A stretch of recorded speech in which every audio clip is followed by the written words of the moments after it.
Alors Gilles Gouin, vous représentez le magasin bien connu des Saumurois, spécialisé en musique. Sont-ce les dernières notes de musique pour ce magasin? La liquidation en elle-même se terminera le 14 mai, qui est donc un samedi soir. Mais à la demande des Saumurois, je vais faire une sorte de permanence pendant un an, chaque semaine, hors vacances bien évidemment quand même. Et ce sera le mercredi matin, mercredi après-midi et vendredi après-midi pour pallier un petit peu à leurs inquiétudes qui font que pour changer les cordes de guitare, pour régler une pot de batterie, pour régler un saxo, des choses comme ça, et il faut quand même l'apporter et je serai quand même là. Quoi. Alors avant de parler de demain, parlons d'hier. Le point d'orgue, ça a démarré en quelle année?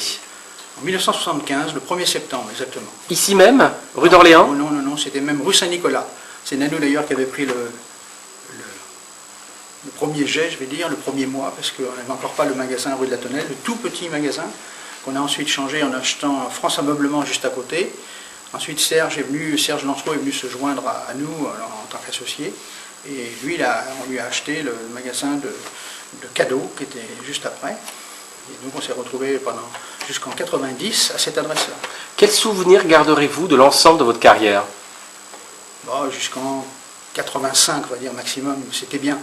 Puis après, ça n'a pas cessé de baisser progressivement, tant par tout ce qu'on a connu au niveau des crises. Quoi. Est-ce l'une des raisons pour laquelle vous arrêtez? Ah non, les raisons pour lesquelles j'arrête, c'est que j'atteins 65 ans dans quelques semaines.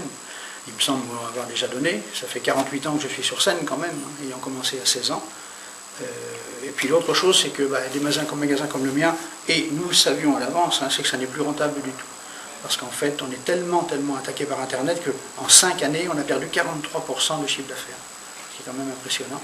Donc évidemment, on ne fait plus maintenant que les frais. Ça fait un bon nombre de mois que je n'ai plus de salaire du tout et je ne peux pas le prendre parce que de toute façon, il n'y a pas de quoi. Le chiffre d'affaires est trop faible. Alors là, on est en train de tout liquider en perdant de l'argent, mais c'était la seule solution en fait. Alors le commerçant que vous êtes va arrêter ou du moins maintenir une certaine permanence, mais vous êtes aussi artiste, musicien, est-ce que vous allez continuer les tournées? Ça je reprends, parce que ça au moins c'est positif. Je veux dire que quand on part pour même une tournée ou c'est simplement quelques concerts ou un seul concert, c'est toujours quelque chose de positif. Voilà. On a répété on sait que ça se passera bien, sauf incident majeur, mais ça se passe toujours bien en général et au moins on a le bonheur de faire ça. Hormis le côté financier de vous produire sur scène, est-ce vraiment salutaire pour vous? Vous en avez besoin d'un point de vue personnel de jouer de la musique? Ah oui, totalement. C'est viscéral, c'est absolument. Alors vous allez devenir artiste à temps plein. Que va devenir le magasin? Mais là, en 18 mois, nous avons reçu 18 repreneurs, dont certains simplement téléphoné, comme un monsieur de Paris qui m'a dit « Moi, je voudrais être à votre place, mais je ne vends que des guitares et des amplis. » Donc là, ça ne pouvait pas coller parce qu'il ne peut pas en vivre, c'est pas assez. À Paris, il ne fait que ça. Il est très spécialiste, mais par contre, quand je lui ai dit qu'il fallait apprendre tout ce qui concernait les cuivres, les violons, etc., il m'a dit là, non, c'est pas jouable pour moi, je suis trop âgé, 44 ans, c'est pas beaucoup. Et puis autrement, mais d'autres qui m'ont dit que c'était trop complexe. Il y avait tellement de choses, parce que je suis généraliste en fait, il n'y en a plus beaucoup. À Angers, il n'y a que Grelot qui est généraliste. Les autres ont plus ou moins une spécialité. Gilles Gouin, ça signifie que concrètement, le magasin est en vente, mais qu'aujourd'hui, il n'y a pas de repreneur potentiel. Il n'y a pas de repreneur, c'est pour ça que je liquide de mon propre chef, c'est pas une liquidation judiciaire du tout, comme certains ont cru.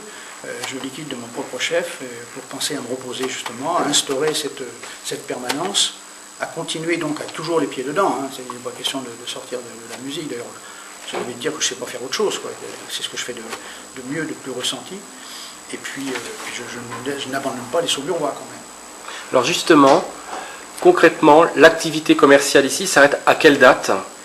Le 14 mai, c'est un samedi. Là, ce sera la dernière journée et la fermeture de la grille. Vous avez l'occasion de dire un petit mot aux internautes de Saumur Kiosque et en l'occurrence à ceux qui sont vos clients et à ceux qui sont aussi passionnés de musique. Qu'avez-vous envie de leur dire? Que c'est vrai que ce métier est en train de disparaître et on le savait à l'avance. On nous avait prévenu en haut lieu sur Paris, par exemple, un patron de chez Selmer, qui est la grande marque de saxophone, nous avait dit, vous savez, en 2015, ce sera entre 12 et 20 villes en France qui posséderont les magasins de musique et il n'y en aura pas plus. Mais il ne faut pas se désoler, quand on a envie d'acheter, je ne sais quoi, un nouveau Jaguar ou chose comme ça, on n'en trouve pas à Saumur, on n'en trouve pas à Angers non plus, il faut bien aller dans une grande ville. Ceci dit, moi j'ai déjà commencé à renvoyer ma clientèle le plus possible sur Chinon. Chinon, c'est à une demi-heure d'ici, c'est l'Indre-et-Loire, c'est Christophe. Christophe est installé depuis 20 ans, il est pianiste, il a un guitariste avec lui, et ça se passe très bien. C'est pas la même échelle, bien sûr, parce qu'ils sont 7000 habitants là-bas, à Chinon, et nous sommes plus de 30 000, mais il fait très bien son boulot, et c'est une petite demi-heure de route. Gilles Gouin, au nom des internautes de Saumur Kiosque, merci. Merci à vous.